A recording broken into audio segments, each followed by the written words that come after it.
కారులో వచ్చారు, వాళ్ళ దగ్గర అంత ఉంది ఇంత ఉందని. కారులో వచ్చిన వాడి దగ్గర అయితే అప్పులు ఉండకూడదా? కోటి రూపాయలు ఉన్నోళ్ళు 1 కోటి రూపాయలు ఉన్నోడు 2 కోట్ల అప్పు చేసిన వాళ్ళు కూడా ఉంటారు. వాళ్ళకున్న ఆస్తి 1 కోటే, కానీ అప్పు చేసింది 2 కోట్లు. కానీ వాడు ఈ లెక్కను చూసుకుంటే వాడికి ఆస్తి అమ్ముకున్నా కానీ ఇంకా 1 కోటి రూపాయలు అప్పే ఉంటాడు. హాయ్ అండి, ఎలా ఉన్నారు? బాగున్నారా? నేనైతే బాగున్నా, మీరందరూ కూడా బాగుండాలని చెప్పి కోరుకుంటున్నాను. కథలోకి వెళ్తే డైరెక్ట్గా కథలోకి వెళ్లకుండా చిన్న మాట ఆ కథ గురించి, కథకున్న అంటే కథ దేనికి సంబంధించింది అనేది ముందాలే చెప్దాం అనుకుంటున్నాను.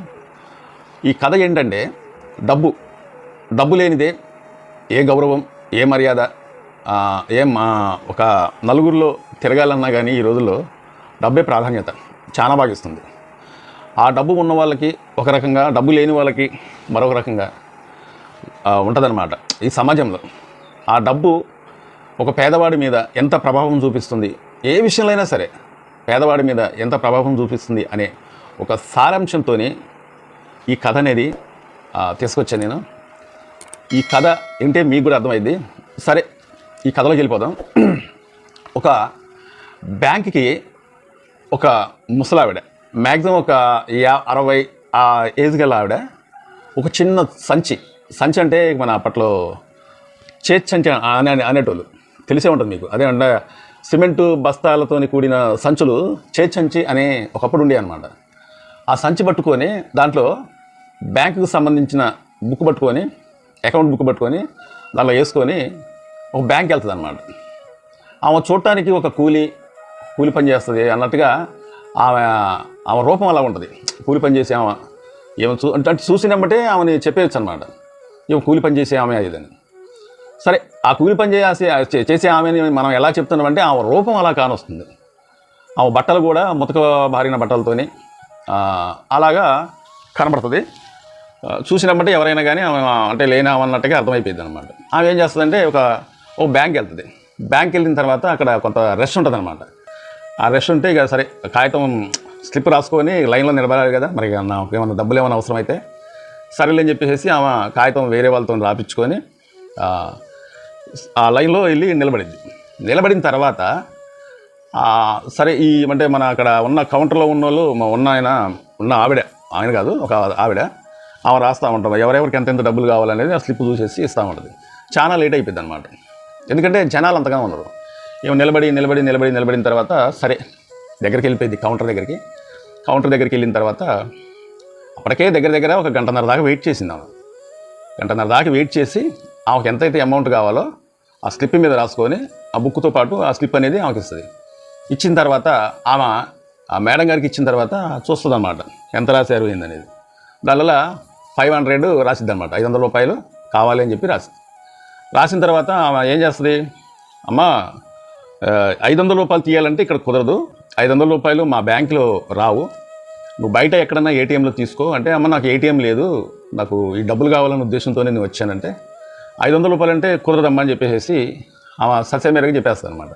అదేంటమ్మా నేనేసిన డబ్బు నాకు ఇవ్వడానికే మీరు అట్లా మాట్లాడుతున్నారు ఏంటంటే, మా రూల్స్ అలా ఉన్నాయి, 500 రూపాయలు అంటే అంత చీప్, మాకు టైం వేస్ట్ చేసుకొని మేము అలా తీసి ఇవ్వలేము. ప్లస్ ఇంకోటి ఏంటంటే మా బ్యాంకులో రూల్స్ అనేది మేము జవదాటకూడదు కాబట్టి మేము అలా ఇవ్వమని చెప్పిన తర్వాత ఈ ముసలావిడ, ఈ పేదావిడ అంటే సపోజ్ అలా చెప్తాను అనమాట.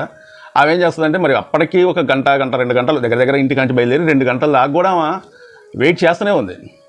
చేసిన తర్వాత మరి అప్పటికి 2 గంటల టైం వేస్ట్ అయిపోయింది, ఎట్లా ఇప్పుడు డబ్బులు నాకు కావాలి కదని చెప్పి ఆమె ఏం చేయాలో అర్థం కాక, సరే ఈమె ఏమంటుందంటే, అమ్మ ఒకసారి ఈ అకౌంట్లో నా బుక్ మీద డబ్బులు ఎంత ఉన్నాయో ఒకసారి చూసి చెప్పండి అని చెప్పింది.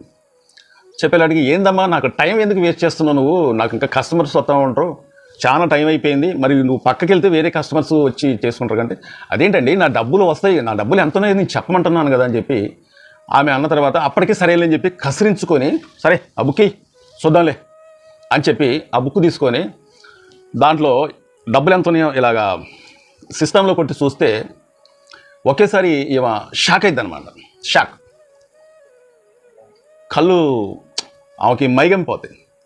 ఆ క్యాష్ ఎంత ఉంటుందంటే ఆమె పేరు మీద ఆ అకౌంట్లో 5 లక్షల రూపాయలు ఉంటాయి, 5 కోట్ల రూపాయలు ఉంటాయి. 5 కోట్లు. షాక్ అయిపోయింది. ఎమ్మటే షాక్ అయిపోయి అదేంటండి 5 కోట్ల రూపాయలు మీ అకౌంట్లో ఉన్నాయా అంటే, ఇది ఎవరి డబ్బు అంటే నా డబ్బే, ఇదంతా నా డబ్బే అని చెప్పిన తర్వాత, సరే మీరు 500 రూపాయలు ఇవ్వనన్నారు కాబట్టి ఈ 5 కోట్ల రూపాయలు నాకు ఇవ్వండి అని చెప్పి ఆ ముసలావిడ అంటది. అనేలాంటికి ఆమెకి ఏం అర్థం కాక, మీరు ముందాల కుర్చీలో కూర్చోండి, పక్కన కుర్చీలో కూర్చోండి, మీతో తర్వాత ఒక నిమిషం మా సార్తో మాట్లాడి చెప్తుందండి అంటే, సరే ఆమె ఏం చేస్తుందంటే పక్కన ఒక కుర్చీ ఉంటే ఆ కుర్చీలో కూర్చుంటుంది ముసలావిడ. సరే ఏమేం చేస్తుంది, గబగబా సార్ దగ్గరికి వెళ్ళి, ఒక మేడం గారు వచ్చారండి, ఇప్పుడు ఎంబటే ఆమెకి 5 కోట్ల రూపాయలు కావాలంట అంటే, ఆ సార్ ఏమంటాడంటే, అంత డబ్బు మన బ్యాంకులో లేదమ్మా, అంత డబ్బు లేదని చెప్పు, ఎందుకంటే అంత ఒకేసారి అనౌన్స్ చేయాలంటే మన వల్ల కాదు ఇప్పుడు అని చెప్పి ఆమెతో చెప్పిన తర్వాత ఆమె మళ్ళీ వచ్చి, మేడం గారు మీకు పక్కన ఎందుకు కూర్చుంటారండి మీరు, అక్కడ ఫ్యాన్ లేదు ఏం లేదు, అక్కడ ఏసీ ఉంది ప్లస్ ఫ్యాన్ ఉంది, మీరు అక్కడికి వెళ్ళి కూర్చోవచ్చు మేడం అంటే, లేదు కానీ ఇప్పుడు మీరు వెళ్ళిన పని ఏమైంది చెప్పండి అని ముసలావిడ అడిగిన తర్వాత, మేడం గారు మేము అంత డబ్బు అయితే ఇప్పుడు ప్రస్తుతానికైతే అరేంజ్ చేయలేము, అంత డబ్బు మా దగ్గర లేదండి బ్యాంకులో అని చెప్పింది అనమాట.